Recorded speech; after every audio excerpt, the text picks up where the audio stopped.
can see the way they hate, and I know better than to listen to the people who are calling us names.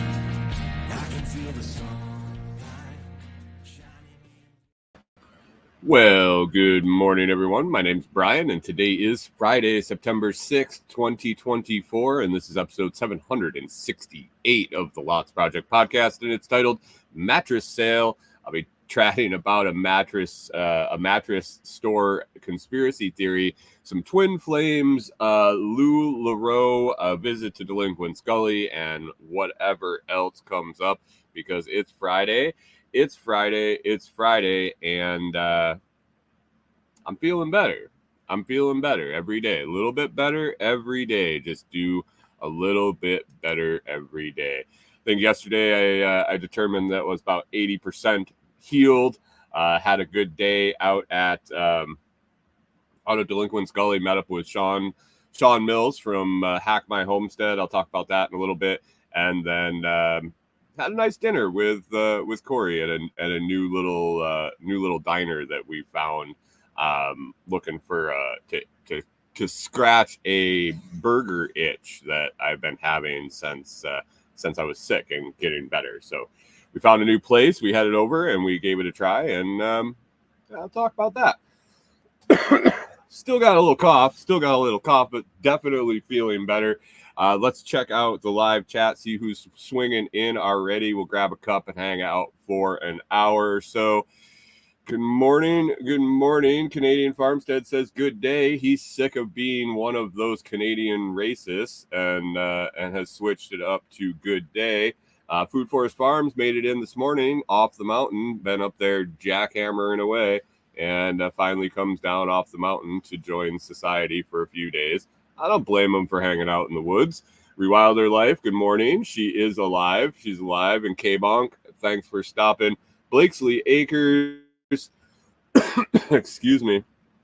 Jim popping in over on YouTube, and I'm guessing at some point over on Nostr, if we get that, if that stream will end up loading over here. A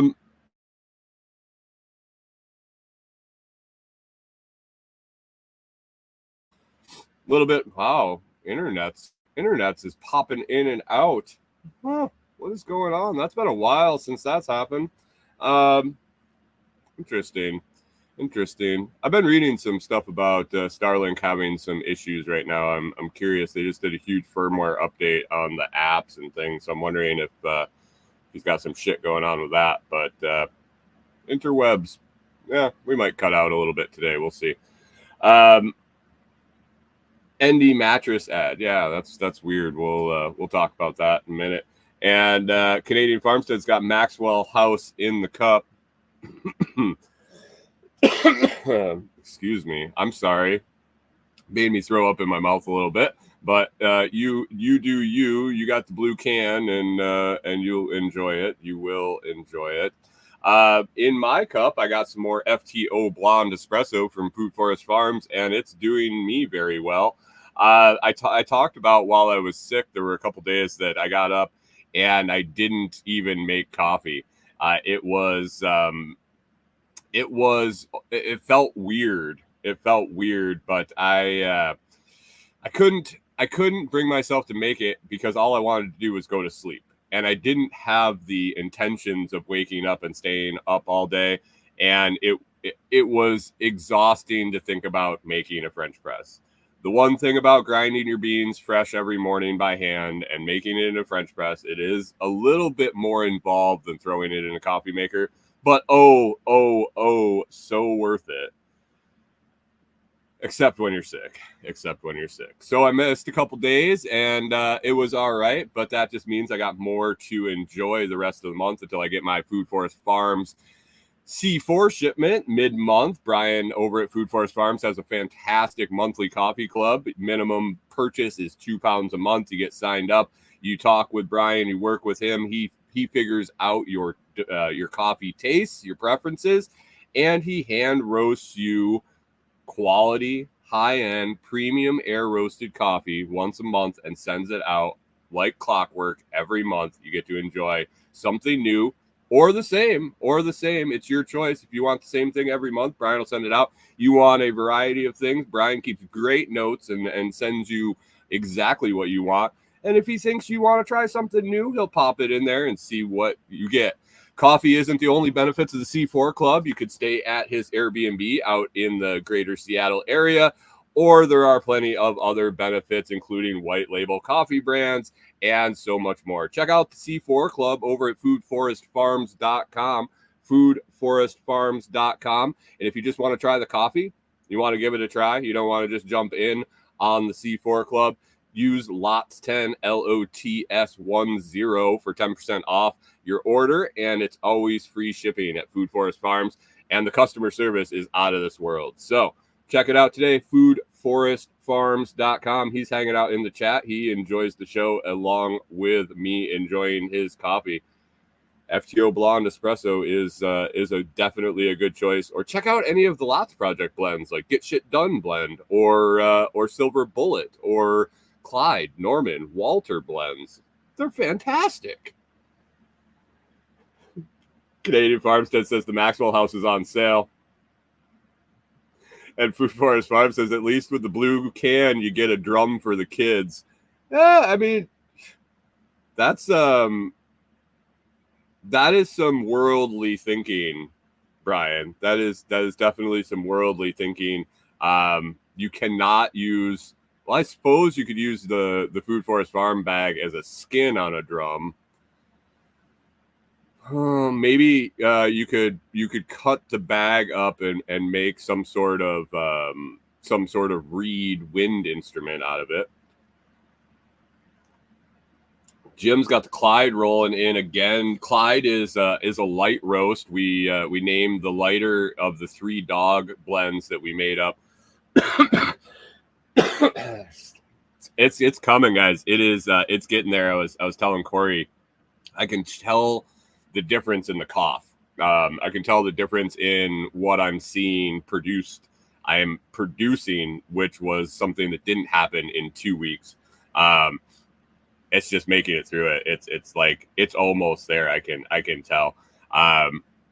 But Clyde we named after the light roast, as he's light and bouncy and all over the place, and light fur. He's got short fur and not big thick coat. So Clyde got the light roast blend of the 3 of them. So if you don't know what I'm talking about, head over to Food Forest Farms and check it out.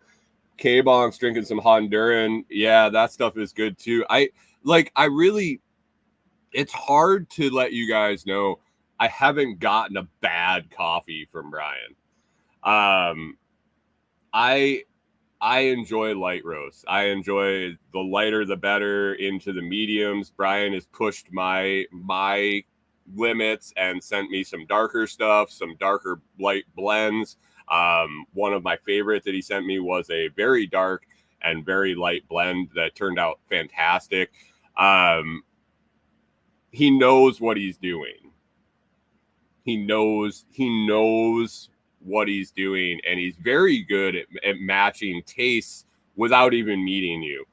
Getting a little background information for you, what you currently drink, where you live, where you grew up, things like that are clues to him to match the perfect roast to you, at least as a starting point. And he's more than willing to work with you and figure out what you enjoy the most to make you a satisfied customer. So I can't recommend his coffee more. I could, but it's not a coffee show yet. So Canadian, holy crap.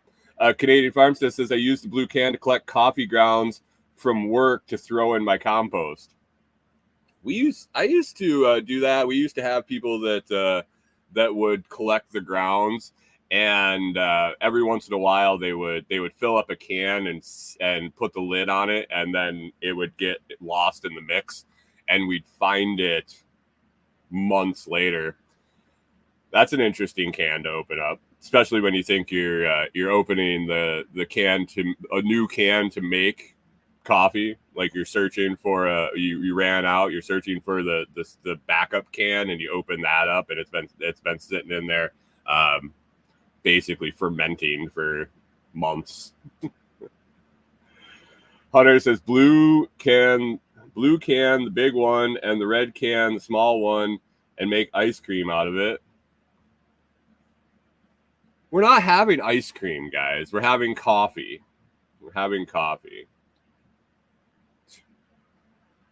You can get those. You can go to the recycling center and go to the plastic section and pick up some cans if you need to make some ice cream or you need a fucking drum for your kids. Buy some good coffee.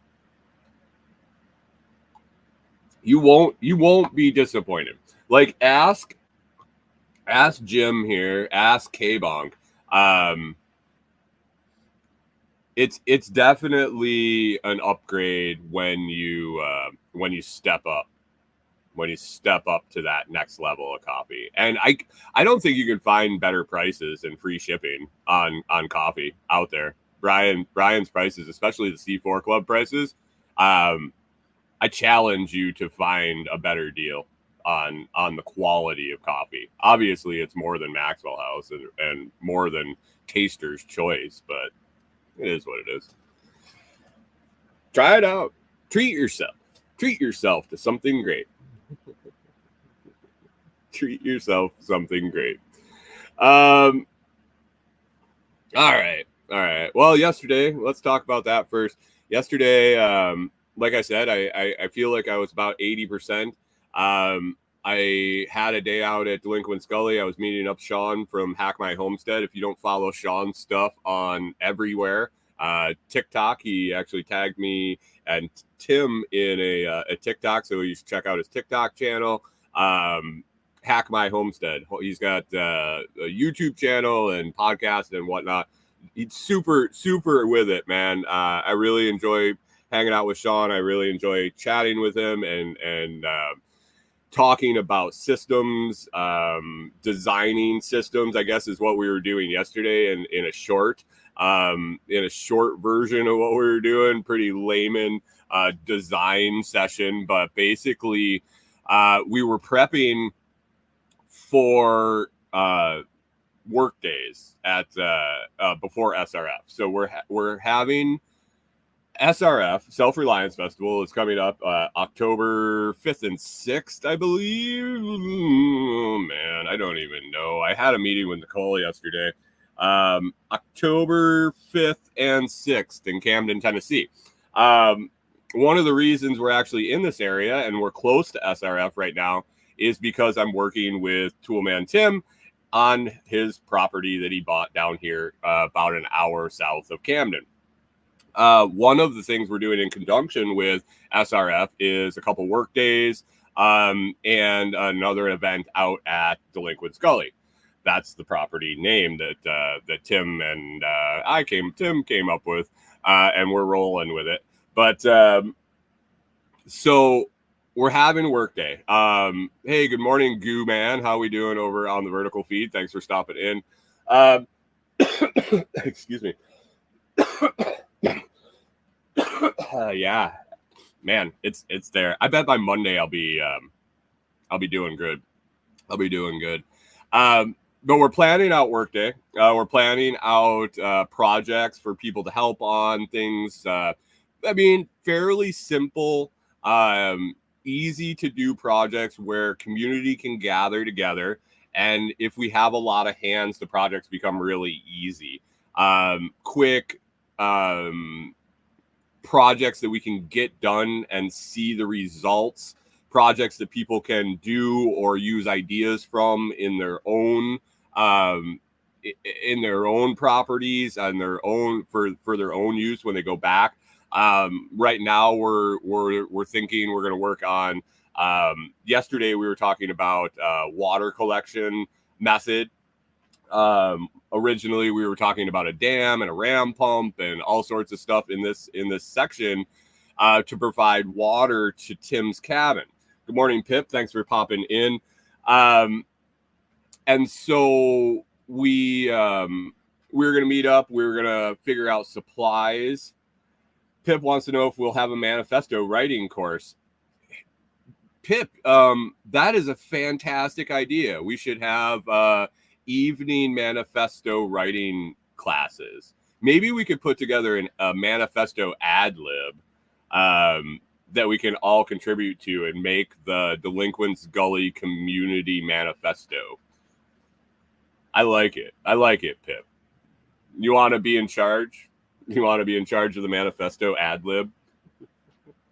But anyway, Sean and Tim and I had already kind of talked about, we want to take advantage of a lot of hands, and that's the great part about Workday, is a lot of hands make the work light.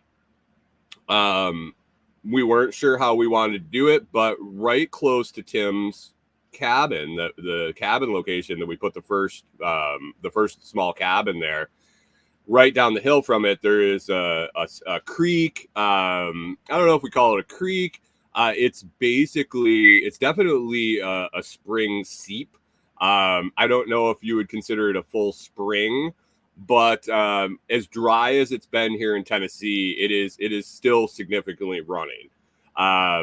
Sean and I discussed it yesterday and determined, if it isn't dry right now, there is a very, very, very small likelihood that it'll ever dry up. Like, we had just a little bit of rain in the last little while, but I had been down there before the rain came, and it hadn't rained in pretty much nothing in August, and it was still running as fluid as it is now, as much flow as there is now.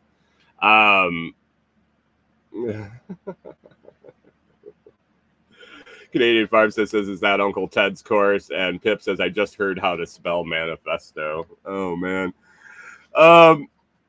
So the creek, the spring, the seep, whatever it is right there, we felt that was great access, and we were just trying to figure out how to get the water from the creek up to storage and totes or direct pump or whatever we were going to do. And we needed to figure out how to pool up the water to have a source to pump out of. So the creek is running. It runs pretty consistently, doesn't dry up, but it's only, a half an inch deep and a foot wide in different sections. And I put video on YouTube or in the Telegram group at some point that it kind of drains into a hole, and then it comes out under these roots, and it kind of meanders its way down through and then disappears and reappears. And so there isn't really a place where you could put a pump in the water and pump it up. So this was our intention with the project, was to design a system where we could dam it up or make a collection sump of some sort that we could put a pump in, and maybe not run the pump all the time, but at least have a build up, a reservoir where we could pump 30 gallons, turn the pump off, let it reaccumulate, and then pump again. We don't really know what the flow rate is yet. We were kind of messing around with that yesterday. But have a reservoir to be able to make turning a pump on worth it. After the fact, we're going to figure out whether we're going to use like a DC solar pump, whether we're just going to use a generator, an extension cord. Maybe we use a ram pump was one suggestion, things like that. And yesterday we kind of settled on let's keep it simple. Let's use an electric pump. We can figure out a ram pump later, just for labor, materials, and complexity. Just keeping it simple. We'll just pump out of a sump. Let's create a sump, a reservoir of water, and pump out of that and let it regenerate. At that point, we can do some calculations. We can figure out how long the pump can run, depending on how much water it takes and how much it's refilling. And that's after the fact. So Sean was showing up yesterday, and we were going to kind of finalize to make sure we had materials and a plan for when people were there. We came up with a really, really simple, straightforward, cheap, cost-effective, and probably pretty easy to install system, and I'm excited. It's going to be hard not to install this before workday, because it'll be pretty straightforward to put in. Basically, we have a natural drop off.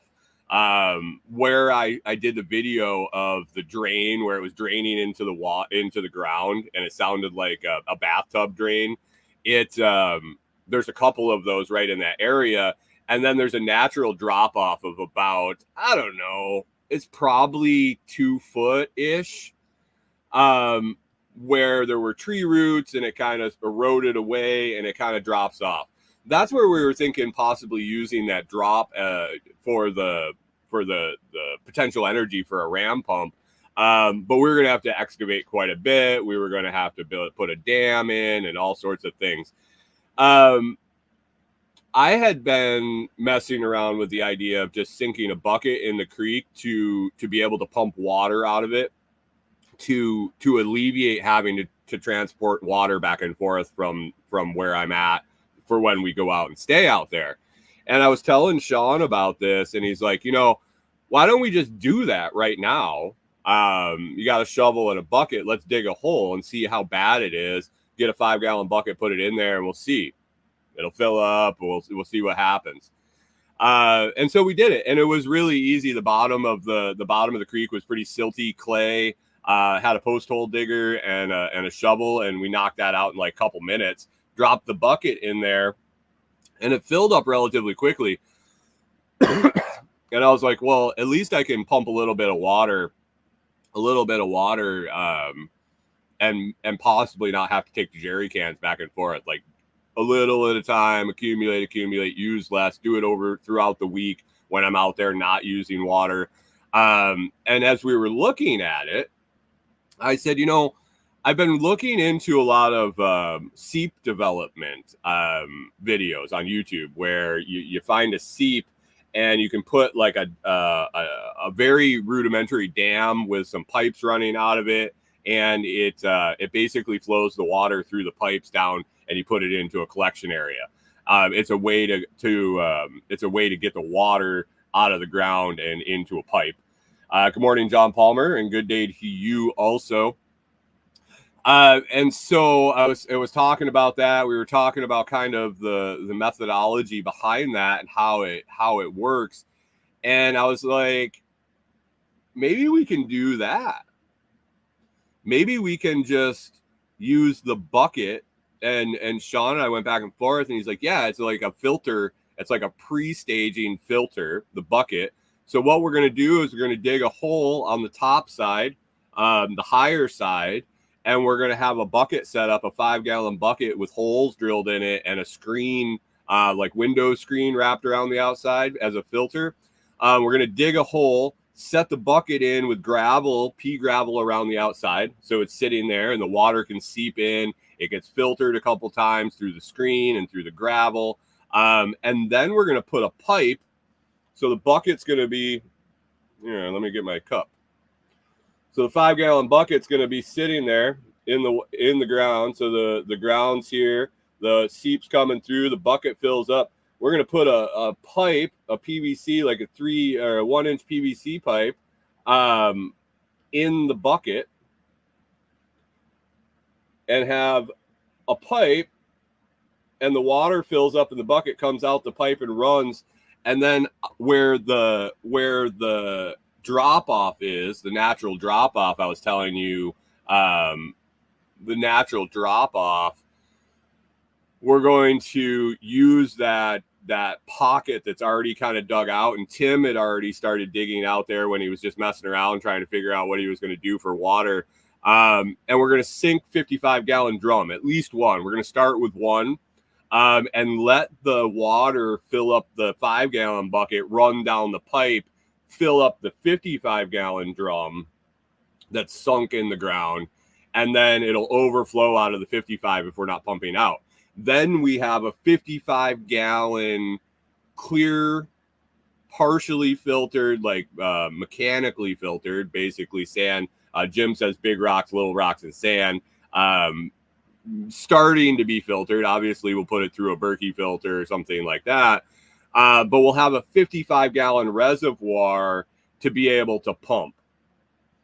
And if we have a 5-gallon a minute pump, we could put it on a timer, a 1 gallon a minute pump. Whatever pump we have, we put it on a timer that's less than 55 gallons. We draw it down, pump turns off, it fills back up.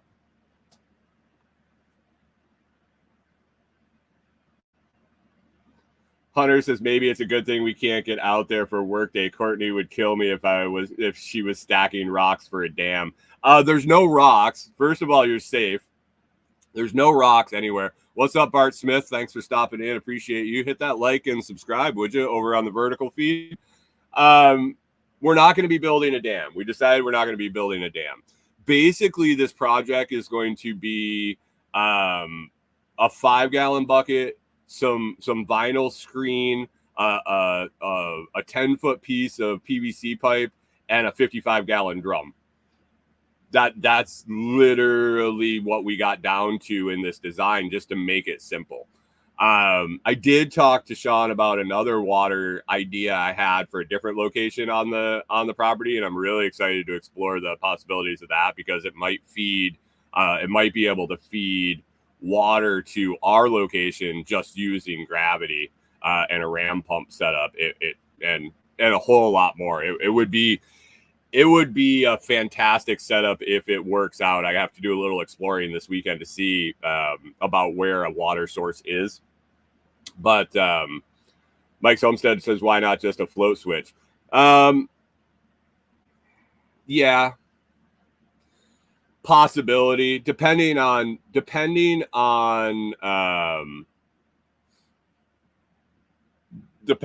how much we're using it. If it's in constant use, if we have guests staying there, or it's being used, the water reservoir is being used every day, float switch probably work.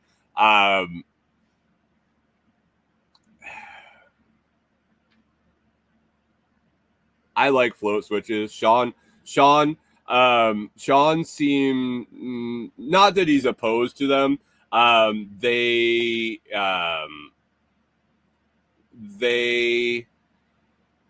fail and pumps burn up. I like float switches. That was my, we had a lot of float switch systems I did water treatment for a long time, industrial water treatment, and all our systems ran off float switches. I've cleaned up a lot of messes because float switches failed. I've replaced a lot of pumps because float switches fail. I still like them. It's going to be a matter of need at that point. I do like that. We'll see. It's definitely a basic rudimentary system we're going to set up. So it'll be fun. It'll be a fun little project. It'll get us water source. We're also going to be collecting off the roof of the cabin. We're going to have multiple totes. So at some point, we should have way more water than we're actually using at the cabin. And more than we could use in a weekend should be stockpiled there. So I don't necessarily think it's going to be a constant need, a constant on and off type of thing. I think it's going to be more of a, if you're there for the weekend and you're using water, you flip the switch on, or maybe we figure out that we can dial a pump back and do a direct solar power, and it pumps up when the sun's shining. It pumps out of the sump. Maybe we add an extra 55-gallon drum or more capacity in the sump area, and the overflow just goes back down the hill, down a pipe, down back into the creek, and it runs when the sun's out, and it doesn't when it's not, and it just keeps it topped off. I don't know. That's going to be long term. This is just let's be able to take a sump pump with a battery or a generator and have enough reserves to be able to pump it up the hill and put it into another storage. So Canadian Farmstead says IBC totes. Yeah, I mean that's the storage at the top of the hill. We're not going to sink IBC totes in the creek. No way. I'm not. I mean, maybe you can. If you want to come in and dig a hole in a creek and stand in the water, I'm going to be perfectly fine with digging holes for 55-gallon drums at the most. So it was great. It was nice meeting with Sean. I'm going to get some video this weekend of what we're doing, where we're doing. Like I said, Sean put a kind of a real basic video up on his TikTok. If you have not seen that, Canadian Farmstead said, why not? Because the water, standing water right now is about calf deep. And I don't need to dig in a pond to sink a fucking IBC toad. That's why not. I can sink more than one 55-gallon drum in that area way easier than an IBC tote, and it all ends up in the IBC tote on the top of the hill. Why do I need a large accumulation in the bottom? You're such a clown.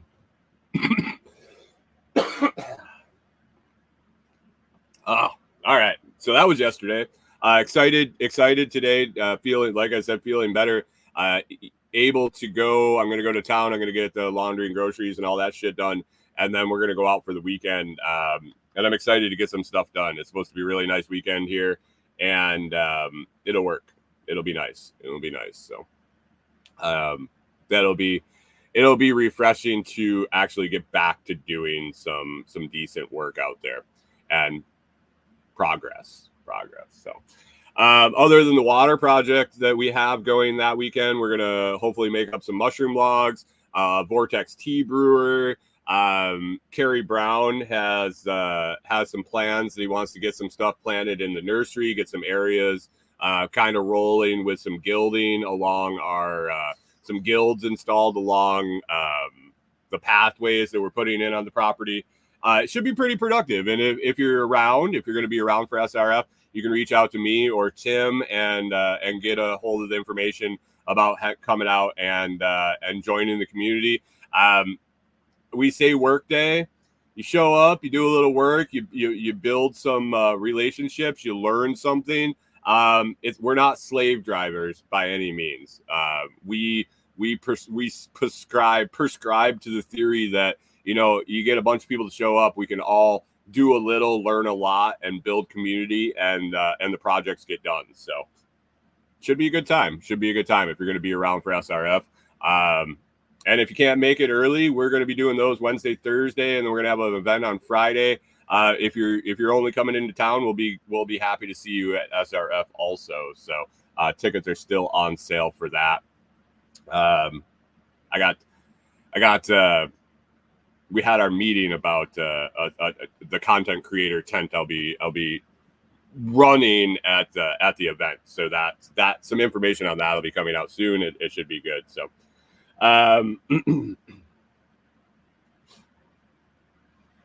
Canadian Farmstead says you don't say good morning to everyone who shows up. I mean, it's not some sort of white power militia. So no, it's not a good morning.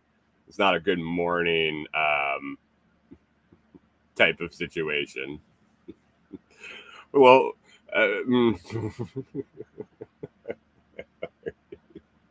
we appreciate the work that people provide, and we do provide compensation for it.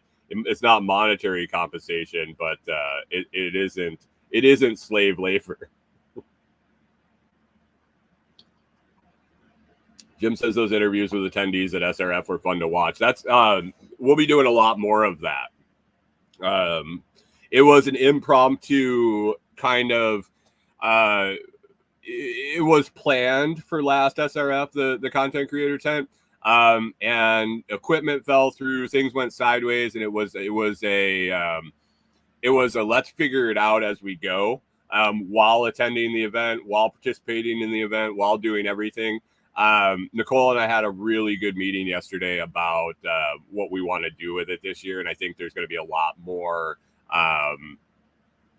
it'll be a lot better. It'll be a lot better. We'll be doing a bunch of live stuff from the creator tent, doing some after interviews with some of the presenters, grabbing attendees or vendors and things and pulling them in and showing the vibe of the event, what people are feeling on site, and collecting all that, but also putting it out live. So it should be fun. It'll be interesting to see how it goes down. So event's supposed to be really big this year. Things are going well, and we should have a pretty solid event. So I would attend if you are considering it. If you're on the fence, definitely check it out. I have a link somewhere here.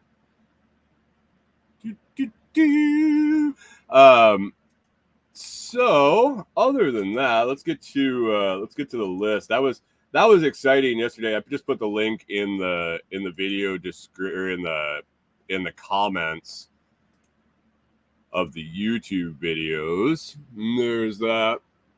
Feel free to share that around. That's a link that gets me a little kickback if you use it to buy your tickets. I appreciate that. And you can also go get digital passes too if you're not able to make it to Camden. Everything will be, or the majority of things will be streamed to a live or to a digital feed, so you can attend virtually. So there is that option. Also, there is that option.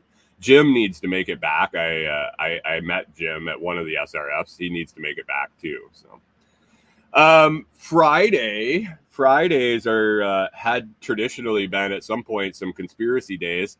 I do have a little bit of conspiracy stuff. I do have a little bit of some oddity that I was going to talk about, and let's talk about it. There is a conspiracy theory. Jim says he has his ticket, but he's still up in the air if he can make it. No excuses, Jim. No excuses. No excuses. There's a conspiracy that's been popping up again. I saw it back in, I think it was 2018 when I looked back and dove in a little bit. 2018 was the first time this popped up, and I feel like I saw it about then, and it disappeared. And it's coming back around.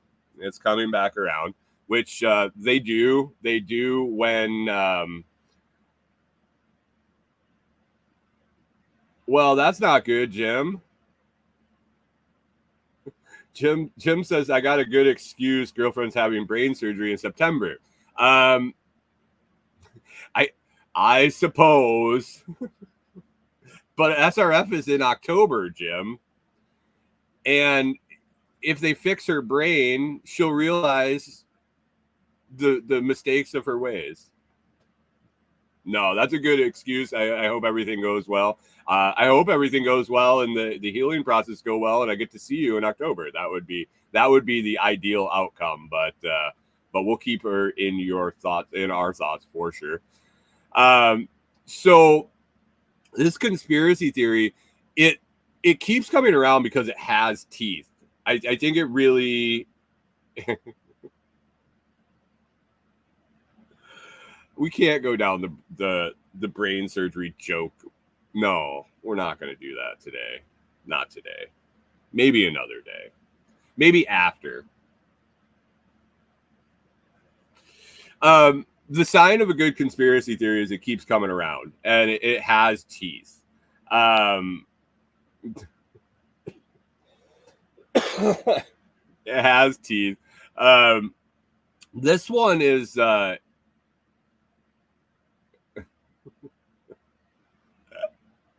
this one has definitely makes you wonder. Definitely makes you wonder. And it has to do with one particular store, but I really feel that this could be transferred to other stores in the same genre and a ton of other businesses. I mean, it just makes sense. But the conspiracy theory that popped up again was the mattress firm conspiracy theory. And I don't know if anybody's heard of the mattress firm conspiracy theory. And how it goes is mattress firm is not a mattress store. I mean, it is, but it's not. The people that started it started on Reddit, I believe, in 2018. Made an observation that there are absolutely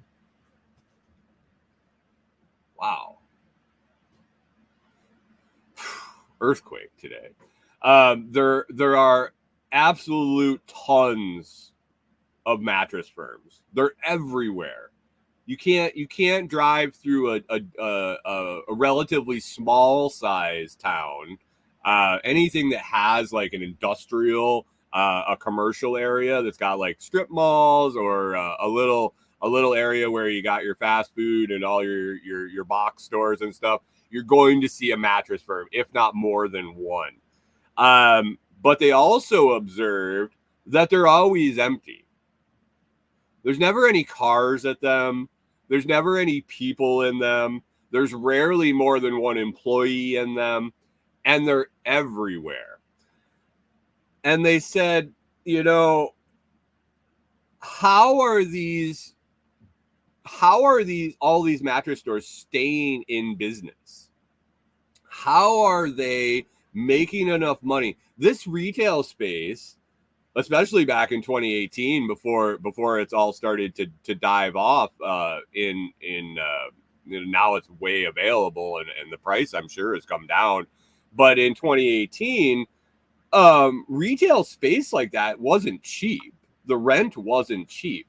So you got to think about how many mattresses you got to sell in a month just to cover your rent, let alone electric, inventory, payroll, and all of this. And these places never have anybody in them. So what are they doing? Why do they have so many stores? And how are the stores staying open? Is what this guy was asking. Jim says, buying a bed is important. It's a decision you want to sleep on. Right? So this guy kind of put it out there, and he's like, so I have a theory that mattress firm is a cover. It's a money laundering or setup. Basically, they open these stores. Canadian Farmstead asks a very important question: when is Jim's brain surgery? Are they installing one finally? The guy's made it through the majority of his life, and they're finally going to give him a brain. If I only had a brain.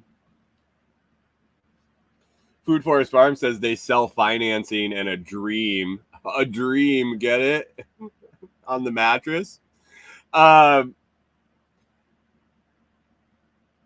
theory goes that there's enough cash flow and enough inventory there to just launder money through the place. Food Forest Farm says Chicken Joe is in their collection. You're ruining my conspiracy theory. Pip says, of course it's a cover. Mattresses need covers. But, I think about this, and this is, obviously, mattress firm isn't a money laundering organization. Well, maybe. But I think about this shit. I've been in, like, Corey and I recently had to buy her a new mattress recently within the last year or two for the camping.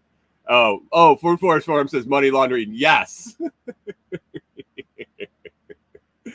It is what it is. It is what it is.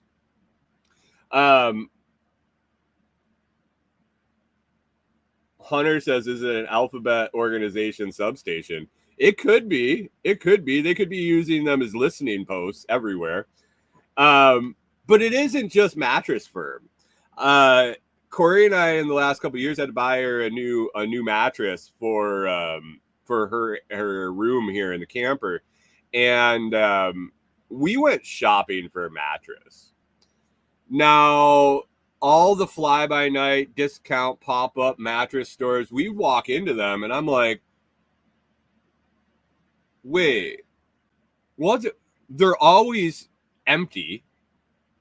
They're always like some employee walks out with a piece of paper and is like, which one did you want? Like, they have no idea what's in there.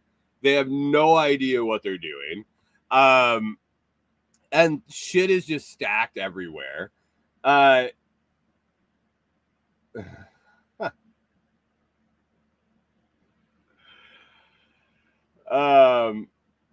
Canadian Pharmacist says with the return policies, a lot of these places now do a lot of online orders. Then why do they need the storefronts? And Canadian Pharmacist also says that's where the FBI meets people who are known to them. They're known to the FBI. Known as in an asset, I think you're trying to say. But go to mattress shop. Go mattress shopping. Even if you don't need to buy one. Go to your mattress stores and see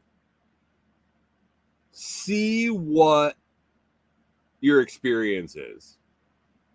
We went to several in the local area, just looking for a cheap mattress, something that would work for us. It wasn't going. We didn't need a bed frame. We didn't need a box spring mattress combo. We just needed a mattress that was decent enough. And our experience going to the different stores around here was, how are they staying in business?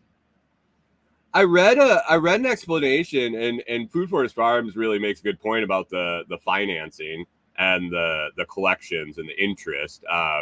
When you and the explanation of the mattress firm people or the supporters that it's not a cover said, a mattress really costs like $200 to make, and they can sell it for like $2,000. With that markup, you really don't need to sell that many to do pretty good. And then add in the financing part and the interest and the collections and all of that. And you basically you have a bank where they're just collecting money off of debt, which, I mean, it works. But how many of these can we have? One that we ended up buying the mattress from, it seemed like, so they said they were closing, and all of these always have a going out of business sale on or sign on them. The one we actually bought a mattress from, I think they actually were closing. They said that it was like the grandfather's mattress store and he had died and they were just trying to liquidate the inventory and sell the building. I would have bought this. I think I would have, or I would. I haven't really paid attention enough when I drive by before or since to see if they've actually closed. But literally, mattresses stacked from wall to wall. They had a shipping container outside full of them, and they were just like we had a price in mind.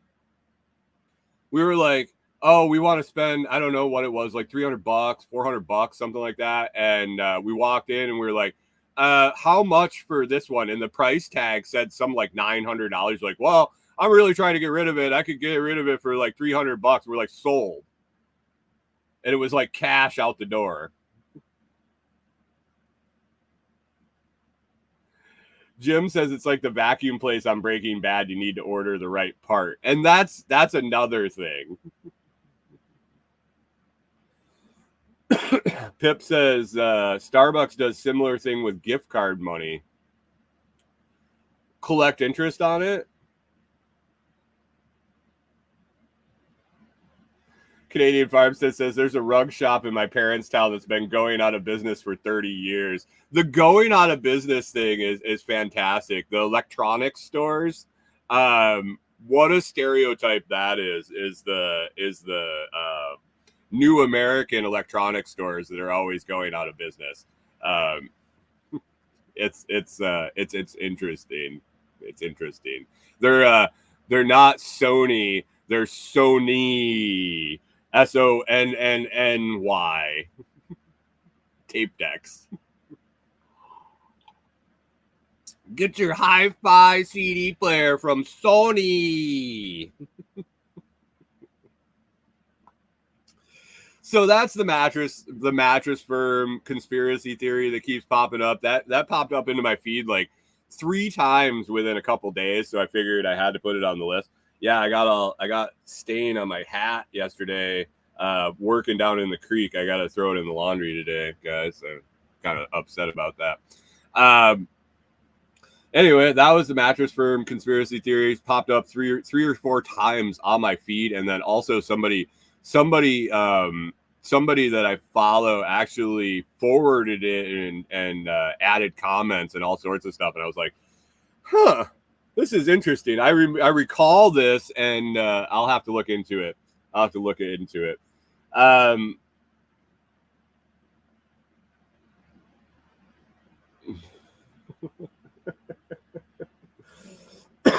Jim says up to 50% or more.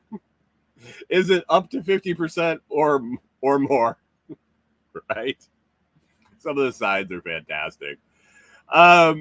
Another thing that I had on my list here to talk about this week to wrap up. So Corey and I moved on Amazon. We were wanting to find some fresh entertainment for our before bedtime downtime, where we kind of chill out together and watch some random shit on Amazon. We got into a couple of seasons of The Biggest Loser, as a show that Corey and I both watched back when we were trying to get motivated to lose some weight a long time ago, and we were just kind of revisiting it a little bit because we're getting to a point. And by the way, guys, since August 1st, I'm down 13 pounds. I got been weighing in on Mondays, haven't really said anything. The sickness helped. I didn't eat very much, but down 13 pounds in a month, so, or a little over a month. So we'll keep that going. It's exciting. So we were kind of watching the Biggest Loser to get a little motivation, and then it just got too unbearable, and we were like, no, we can't do this anymore. It got too much into Corey and I literally looked at each other and we're like, we just want to watch them beat the shit out of these people to show us and motivate us the fact that if we experience pain, we'll lose some weight. Once they wouldn't let off of the sob stories and the crying and all the other nonsense bullshit that they do, we just wanted to see them work out and lose weight. We moved on. And so we were searching for stuff to watch, and we ran across this docu-series, I guess. It was like 4 episodes. It was about this, man, I have to call it a cult. Now, I don't necessarily denounce what the mainstream calls a cult. I think every church, Rewilder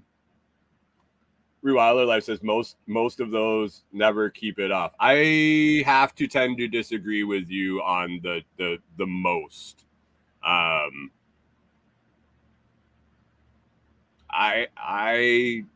don't know about that. A lot of them gain it back. There are a significant amount that keep it off, and they actually work for them promoting it more. But anyway, this docu-series that we found is about this couple that man, they steal a lot of money from a lot of people, in my opinion, after watching this. I mean, I really didn't need to watch this. I could have just went to their website. Basically, it's this couple that came up with this theory, or I don't think they came up with the theory. They really just played off this theory of spirituality and it was what they called twin flame. It was a term that had been around. They really jumped on it. But twin flame, basically like a soulmate.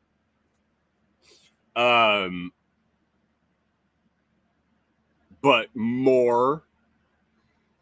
They described it as if you had one soul and you split it in half, you have a twin flame. So you have a yin to your yang. Like this has been a concept that's been around for a long time. They repackaged it. And claimed it was more than a soulmate and this, that. So these two they started talking about it on a YouTube channel. Jim says flames in church. Isn't this associated with another place? This wasn't church. This wasn't church for sure. Well, actually, the dude ended up thinking he was Jesus. I think the second coming of Jesus. Rewilder Life says 70% gain back. Gain back how much? Like they do extreme weight loss. Gain back more?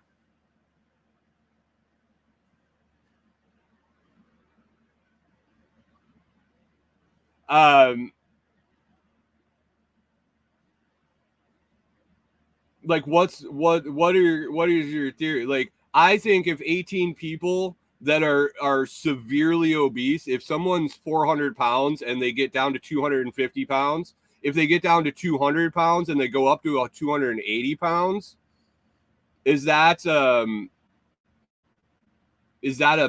benefit? I also look at that show and say, how many people that weren't on the show changed their lives because of it?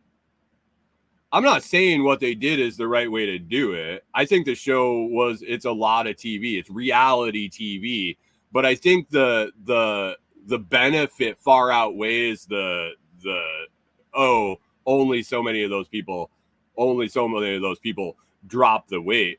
But if somebody got up on Tuesday and whatever, I did Tuesday night and watched the show, and it made them get up and go for a walk on Wednesday morning, or maybe not eat a bag of chips and eat some vegetables instead, what's the net benefit there?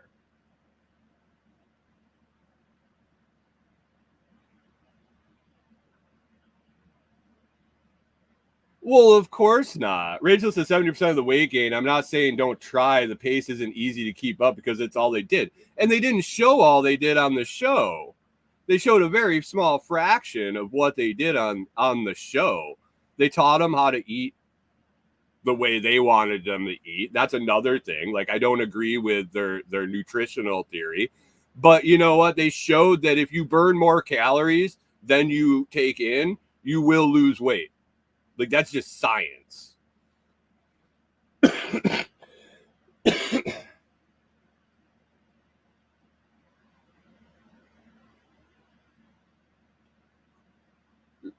They gain back 70% of the weight. How many of them? I mean, just the fact that they were in bed with Subway and about 3 months before the dipshit was arrested for kiddie porn, he was blatantly on the show. I mean, it is what it is. Anyway, back to Twin Flames. So these folks basically started a YouTube channel where they're like, I've met my twin flame. Like, these two people are like, we're so in love and blah blah blah. This dude, the guy had been doing video blogs. Jim says Jared. Yeah, that's his name.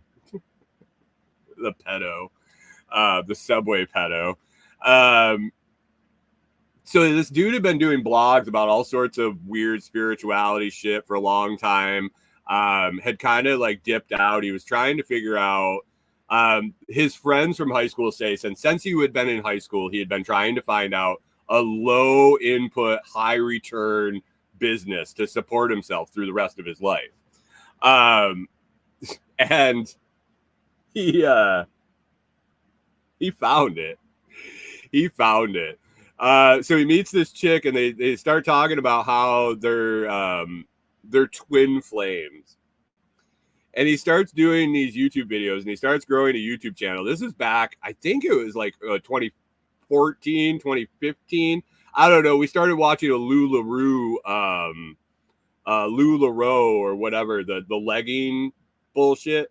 Started watching one after we finished the twin flame one that is talking about their whole story and what a fucking shit show that is. Can't wait to hear the conclusion of that. It's been interesting so far. But they started building their following on YouTube and basically built a following and started charging people for just, they called it a ascension school. Basically they'd go on and jabber online. Like, it would be like this morning show, basically talk about whatever for a while and then record it and sell it to people. And these people were paying, and they're targeting people that are lonely. They think there's something wrong with them. They think that there's that they're lost in love. They're looking for answers. And this dude is just like feeding into that. He's creepy as fuck. Really, he's really creepy.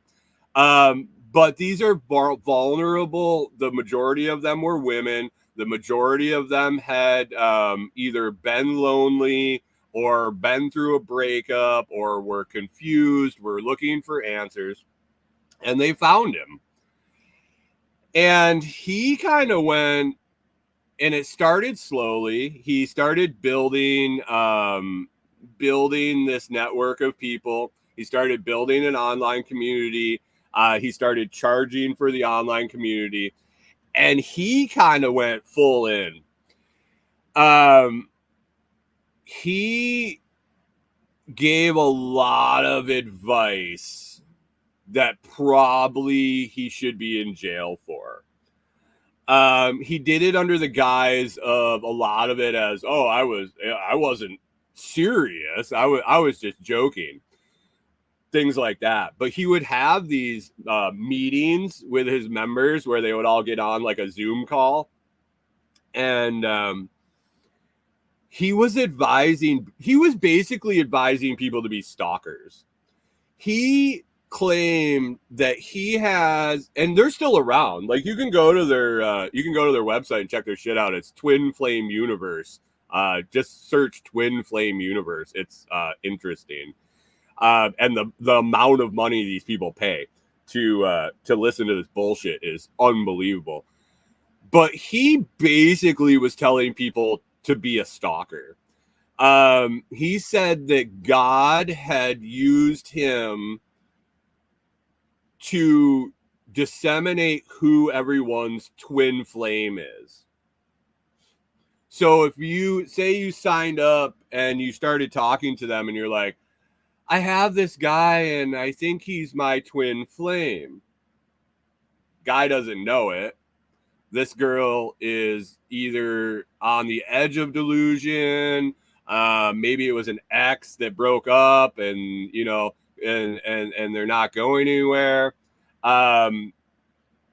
Canadian Farmstead says, if I don't show up next week, it's because I've joined a cult. And so this dude would be like, They just don't know they're your twin flame. Keep messaging them. Show up at their house. Like violate restraining orders. This guy was pushing these people to do shit that the people they were basically harassing were taking legal action, getting restraining orders, and this dude would double down and say, keep going. They'll eventually. God has told me that this is your twin flame. And he would use this dynamic, like, he's like, so, like a yin and a yang, the twin flame is like a mirror opposite. It's like everything from the soul that isn't in you is in them. So if you're chasing and pursuing them, they're likely a runner. They're likely trying to get away naturally, but they really need to be with you. So you need to pursue them more. I'm like, wait, what? How is this motherfucker not in jail? He's taking people's money and telling them to stalk people, basically. It was like all bullshit. So it grew and grew and grew. And it grew rather quickly because of it grew pretty quickly because online and viral, and people started talking about it. And the guy has like a business degree, and you can see the marketing in this and like I found my fucking cash cow shit. He went kind of fucking loopy. He started growing out his hair and a beard like Jesus. And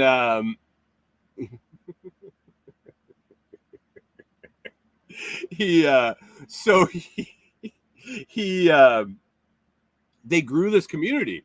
Well, the majority of it was women, and no one was having success. They had this one lesbian couple that happened upon him when they were both like with their husbands, had kids and everything, and they met. They had been friends for a long time, and they were thinking about leaving their families and getting together prior to hooking up with this guy, finding this guy. And this guy just like kind of confirmed their suspicions, and he latched onto them as the only fucking couple that it actually has their twin flame.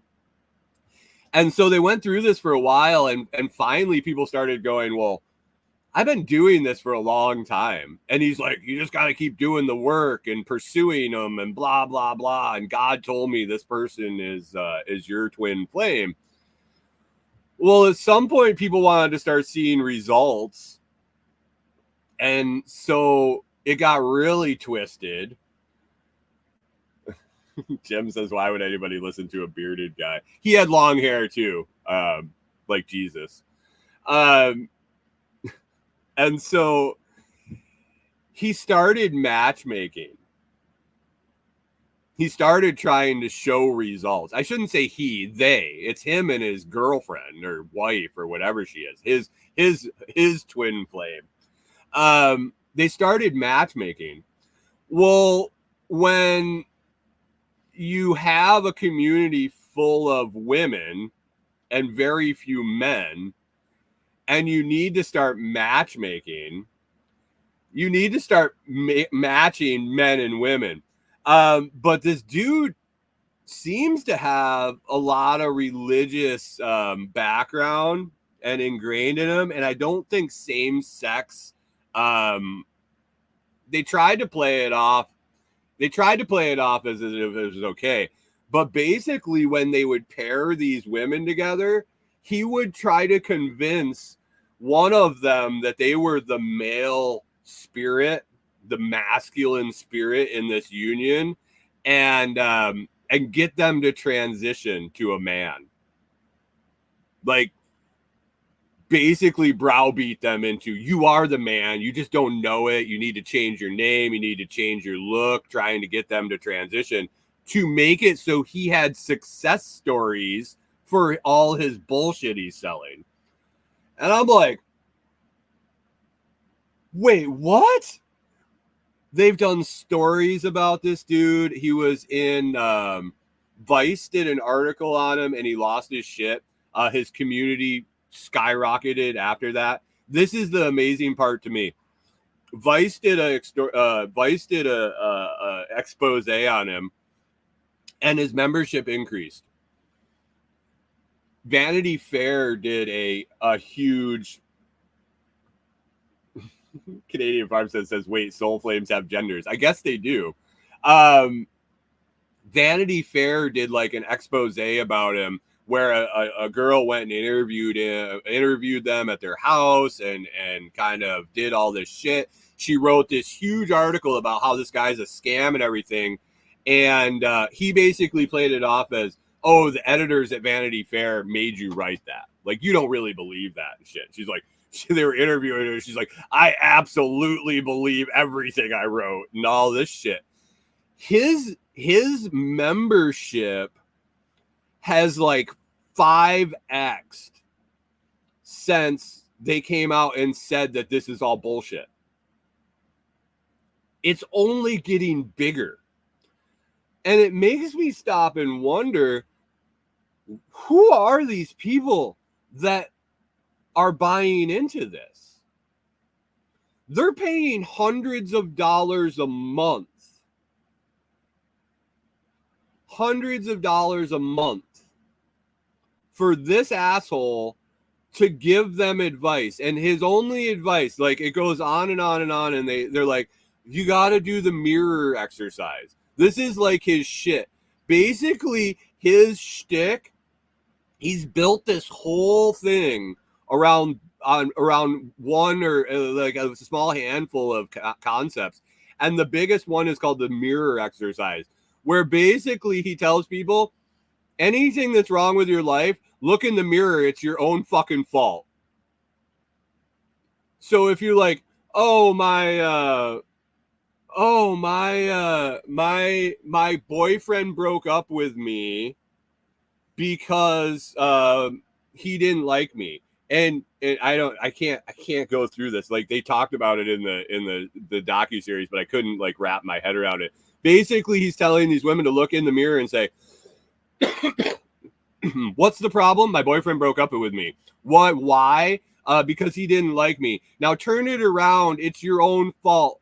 My boyfriend broke up with me because I don't like me, or some bullshit like this. And basically taking low self-esteem, vulnerable women and driving it home even harder. Food Forest Farm says, I wish somebody would do an expose on my little coffee club cult.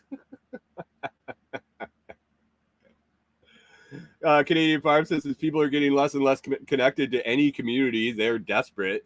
The people, man, and the anger from the people that got out. The people that eventually opened their eyes and said, this is fucking bullshit. Or they started questioning this guy, and they were like booted from the community. And he had like an MLM thing set up to where like anybody that joined could end up buying in to a training course and become a mentor and a trainer in this program. Like, there was like a big time pyramid scheme going on. And this dude was making fucking bank. And he still is, from what I understand.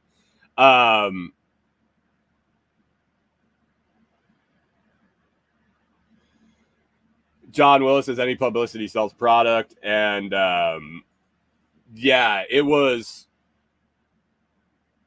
I'm watching this going, if I had way less integrity and morals, I think I could make a lot of money off a lot of desperate people. People were buying, like, applying for credit cards to pay this guy hundreds of dollars a month for him to tell them that it's their fault. He's got no training. He's got no credentials. He's got fucking nothing other than God has told me all of this. And I'm just like, here I am on my podcast going, I wonder how I'm going to pay my hosting bill this year. What the fuck? Food Forest Farm says you just have to join the dark side. Canadian Farm says stupid morality. Yeah, no shit, man. It's amazing.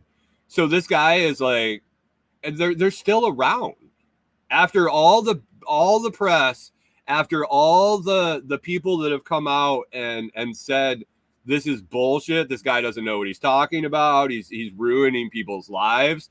More and more people sign up, and he just takes their money. It's it just made me shake my head. So we finished this episode, we finished this little docuseries, and then we moved on to the LuLaRoe, I think it's LuLaRoe. Yeah, LuLaRoe story. And this one is even, if you guys don't know the story of this shit, I didn't. I knew of the clothes. I knew of the viral way it grew. I knew of then the problems and some of the weird shit that came out of it.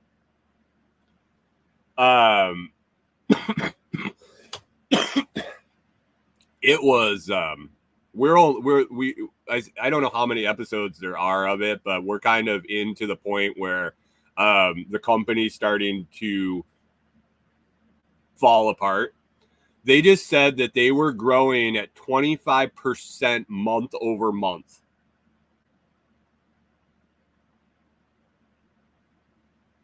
Month over fucking month. 25% month over month.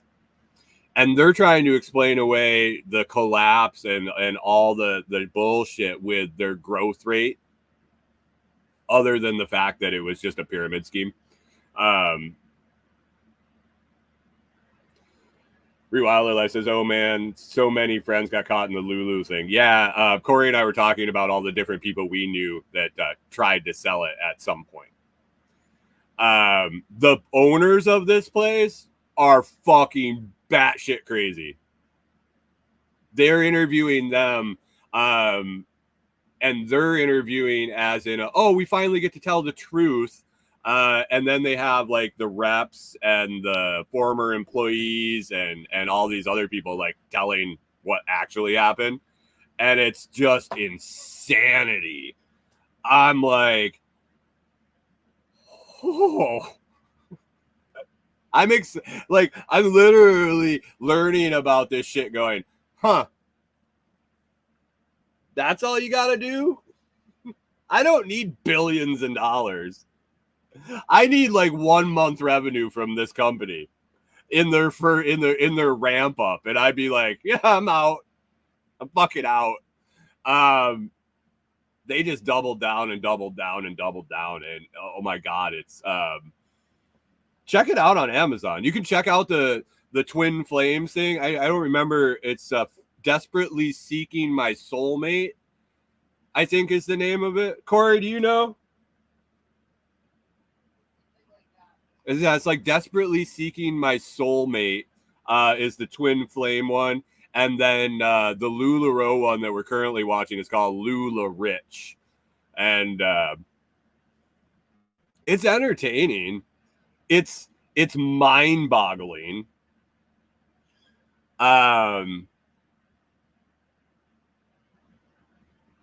It's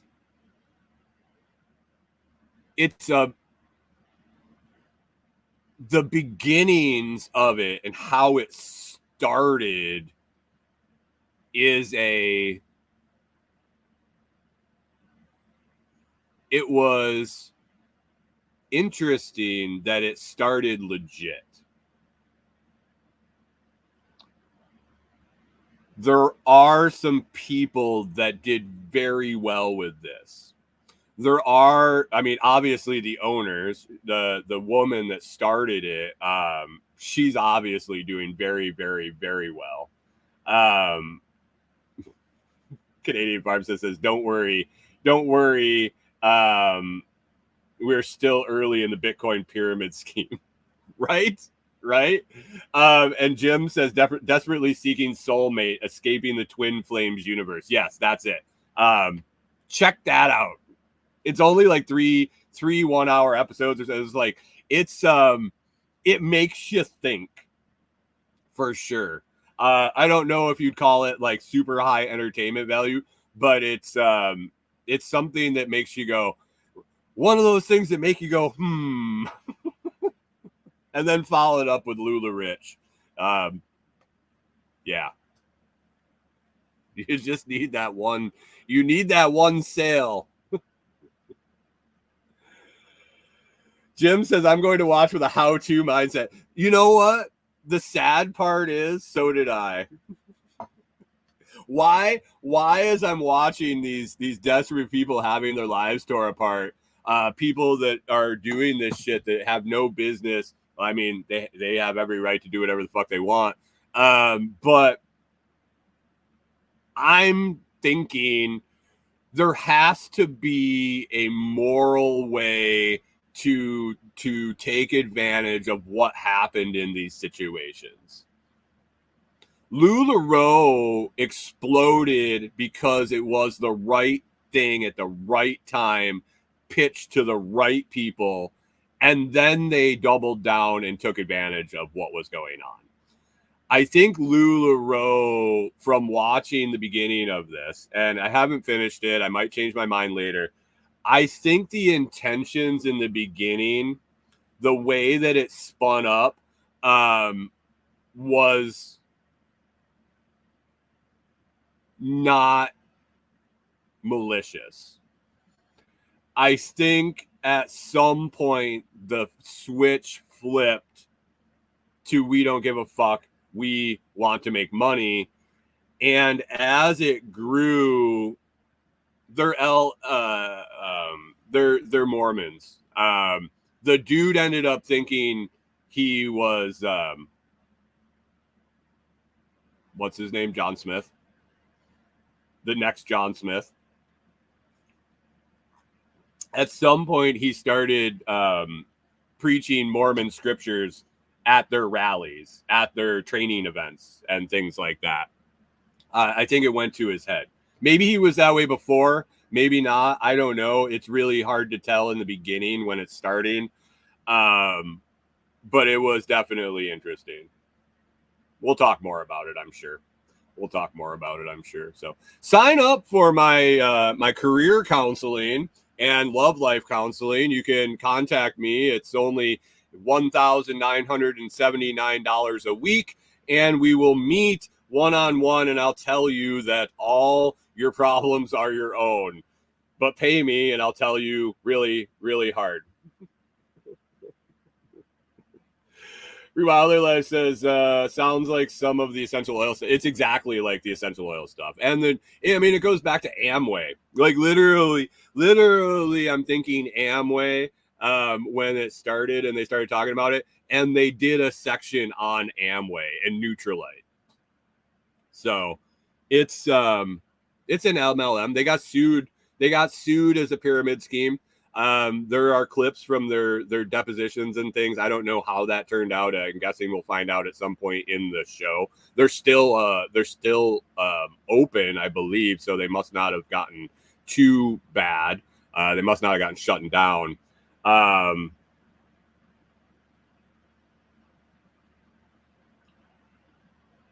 Canadian Pharmacist says, I'm not that desperate. Okay, well, you might not be worth the $1,100 a week plan, but you're definitely could benefit from the $500 a month plan, Canadian Farmstead.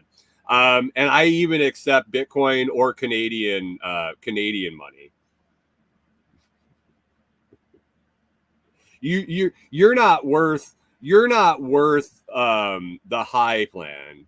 You're not worth the high end plan. So you don't even need to consider that. You probably couldn't afford it anyway. You probably don't want to work hard enough to give me enough money to improve your life. So you should probably consider the $500 a month plan.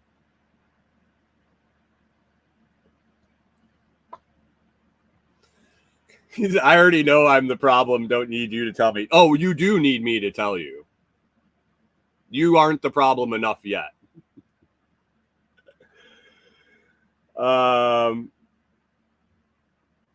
Jim says life extension was the vitamin one I got involved with. I actually made some money. I did learn a lot about sales. There are benefits to it, and there are people that make money in it, but just very, very few. They go into a lot of explaining pyramid schemes and who makes the money and how early you actually have to be in, how much work you actually have to do, and the amount of people that make nothing and actually lose money. So there is that. So if you guys are worthy, reach out. I have a couple of different plans. $1,000 plus a week, plus tax and licensing, down to a paltry $500 a month. And you can get one-on-one counseling where I tell you you're a piece of shit and we need to change your life. All right, have an awesome weekend. We're gonna knock it out. We're gonna head out to the property, get some stuff done, and I'll definitely be making some content this weekend, putting it out for you guys, let you know what we're doing out there, some of the different projects we have.